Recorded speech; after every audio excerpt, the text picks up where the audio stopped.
Assalamualaikum warahmatullahi wabarakatuh. Perkenalkan, kami dari kelompok 6. Di sini kami akan menyampaikan hasil diskusi dari kelompok kami tentang penentuan harga pelayanan publik. Izinkan saya memperkenalkan anggota dari kelompok 6. Yang pertama, Tri Rohmayanti, NIM 012. Yang kedua, Hapsari Nurjana Kusumaningrum, NIM 015. Yang ketiga, Dini Fitrianingsih, NIM 026. Dan yang keempat, Alfionita Alifah Hanum, NIM 163. Penentuan harga pelayanan publik atau charging for service.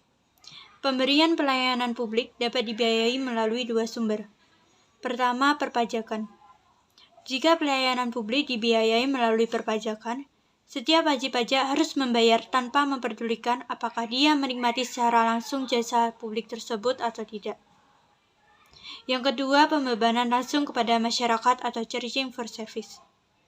Jika pelayanan publik dibiayai melalui charging for service, yang wajib membayar hanyalah mereka yang memanfaatkan jasa pelayanan publik tersebut. Pelayanan publik yang dapat dijual.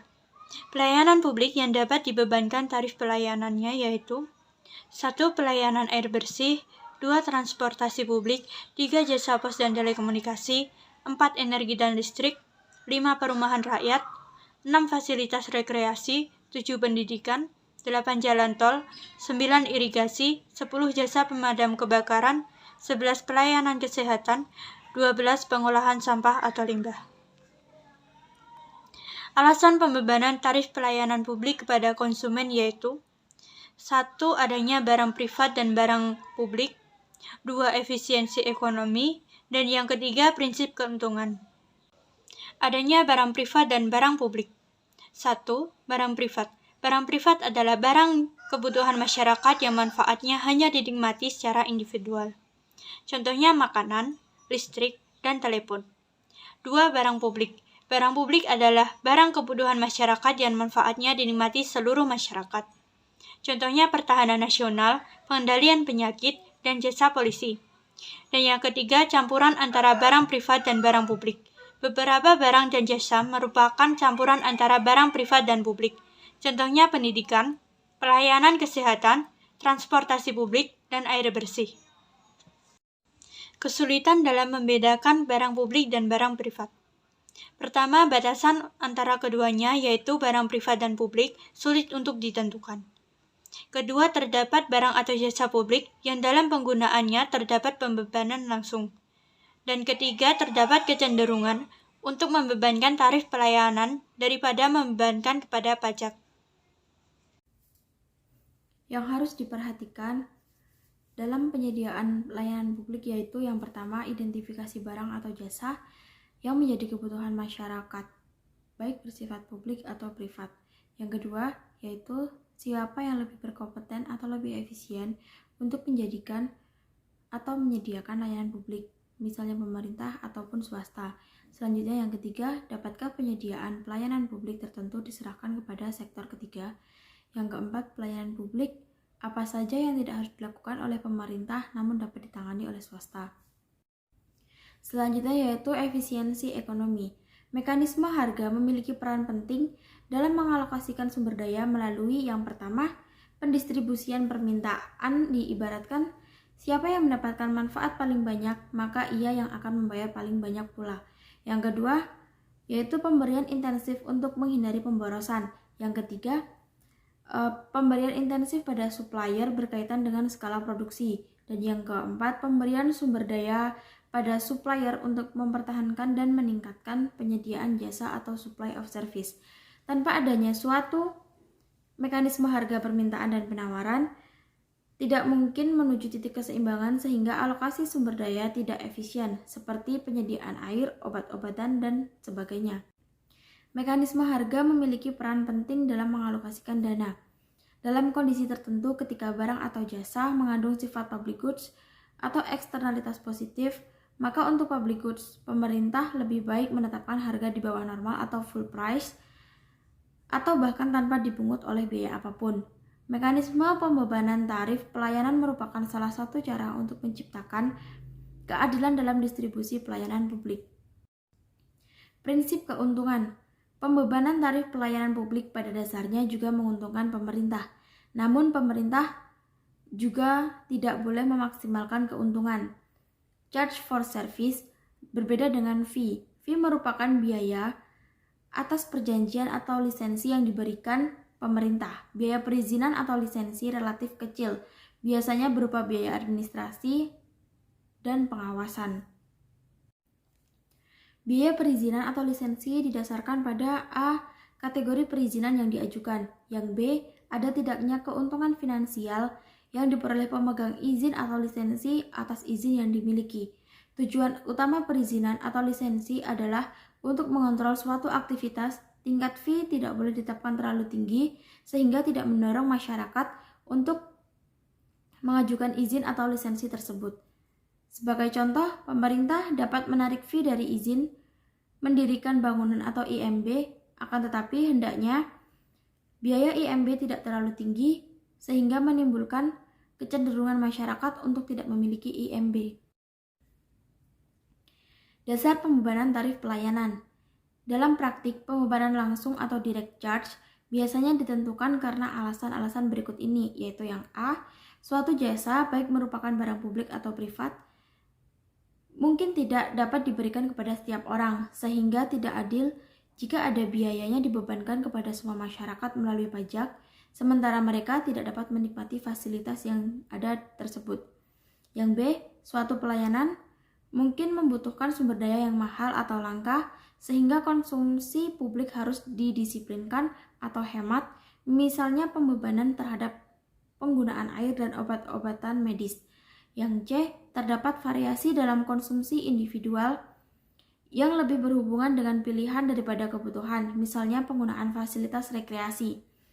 Yang D. Suatu jasa mungkin digunakan untuk operasi komersil yang menguntungkan dan untuk memenuhi kebutuhan domestik secara individual maupun industrial, misalnya air, listrik, dan jasa telepon. Yang E. Pembebanan dapat digunakan untuk mengetahui arah dan skala pemerintah publik atas suatu jasa apabila jenis dan standar pelayanannya tidak dapat ditentukan secara tegas. Terlepas dari kasus yang merupakan barang publik murni, terdapat argumen yang menentang pembebanan tarif pelayanan, yaitu 1. Terdapat kesulitan administrasi dalam menghitung biaya pelayanan. Yang kedua, adanya eksternalitas, merit good, dan persyaratan legal. Dan yang ketiga, yang miskin tidak mampu membayar. Baik, untuk slide selanjutnya akan saya bacakan. 1. Terdapat kesulitan administrasi dalam menghitung biaya pelayanan. Penetapan tarif pelayanan mensyaratkan adanya sistem pencatatan dan pengukuran yang andal. Yang dimaksud andal yaitu informasi dalam laporan keuangan harus bebas dari pengertian yang menyesatkan dan kesalahan material. Menyajikan informasi secara jujur dan dapat diverifikasi.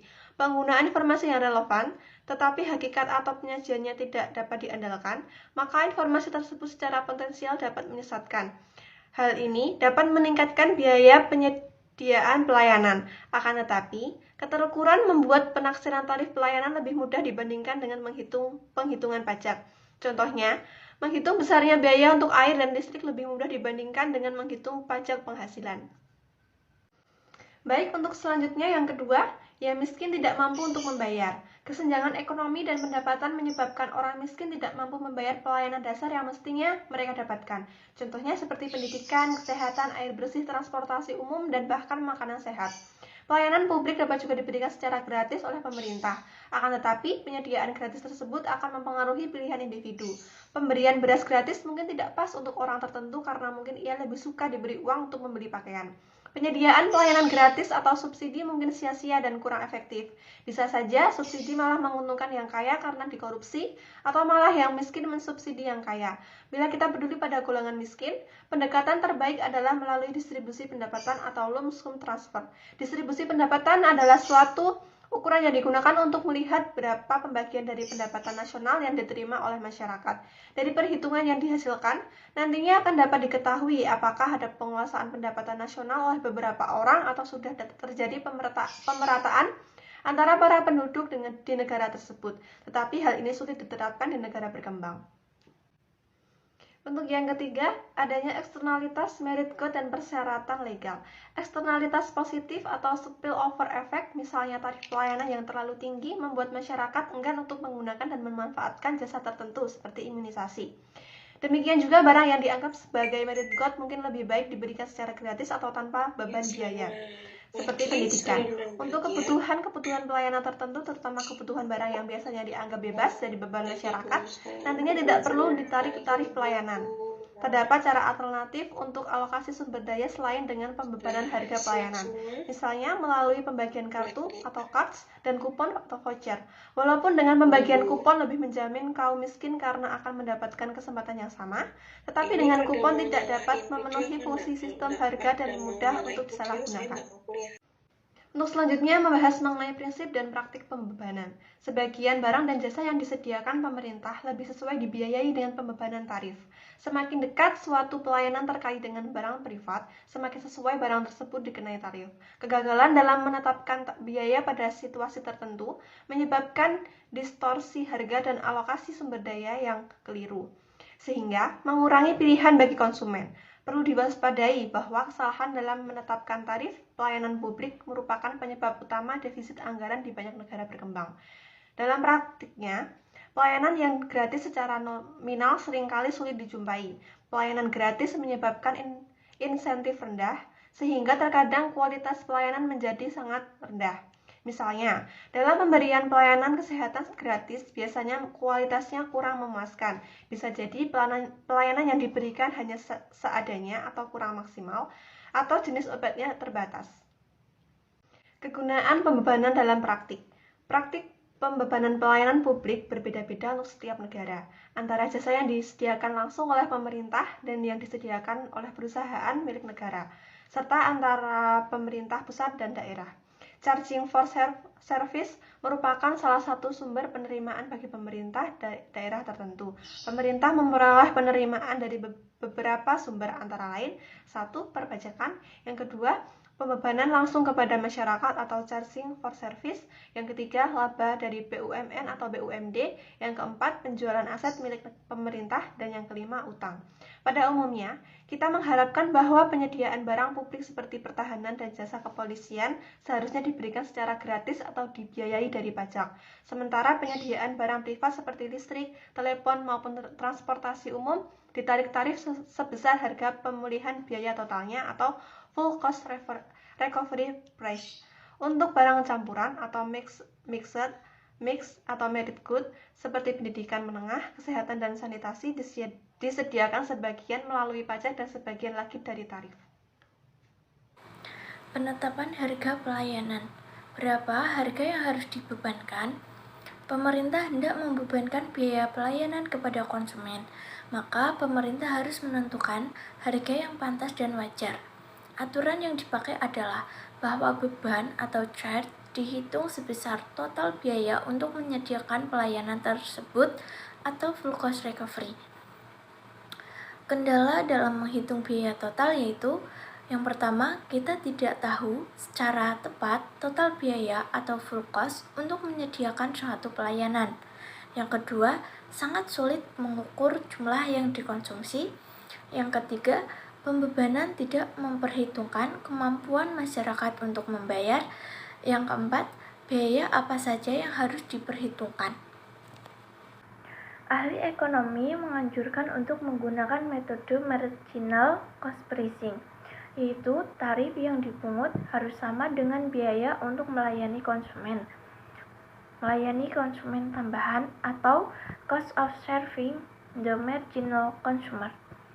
Penetapan harga pelayanan publik dengan menggunakan marginal cost pricing perlu memperhitungkan hal-hal berikut. Yang pertama, biaya operasi variabel atau variable operating cost. Yang kedua, semi-variable overhead cost seperti biaya modal atas aktiva yang digunakan untuk memberikan pelayanan. Yang ketiga, biaya penggantian aset modal yang digunakan dalam menyediakan pelayanan. Yang keempat, biaya penambahan aset modal yang digunakan untuk memenuhi tambahan permintaan. Yang selanjutnya, Permasalahan penggunaan marginal cost pricing. Dalam penggunaan marginal cost pricing memiliki beberapa permasalahan, antara lain, yang pertama, sulit untuk memperhitungkan secara tepat marginal cost untuk jasa tertentu. Yang kedua, dalam menentukan harga seharusnya didasarkan pada biaya marginal jangka pendek, short run marginal cost, atau biaya marginal jangka panjang atau long run marginal cost. Yang ketiga, marginal cost pricing bukan berarti full cost recovery. Yang keempat, ada konsep kewajaran. Yang kelima, eksternalitas konsumsi. Yang keenam, pertimbangan ekuitas mensyaratkan yang kaya membayar lebih. Yang selanjutnya, kompleksitas strategi harga. Kompleksitas strategi harga dibagi menjadi 5 bagian. Yang pertama, two-part tarif. Yang kedua, peak load tarif. Yang ketiga, diskriminasi harga. Yang keempat, full cost recovery. Yang kelima, harga di atas marginal cost. Yang selanjutnya yaitu taksiran biaya. Penentuan harga dengan teknik apapun yang digunakan adalah mendasarkan pada usaha penaksiran biaya secara akurat. Dalam hal ini melibatkan beberapa pertimbangan sebagai berikut. Yang pertama, opportunity cost untuk staf, perlengkapan, dan lain-lain.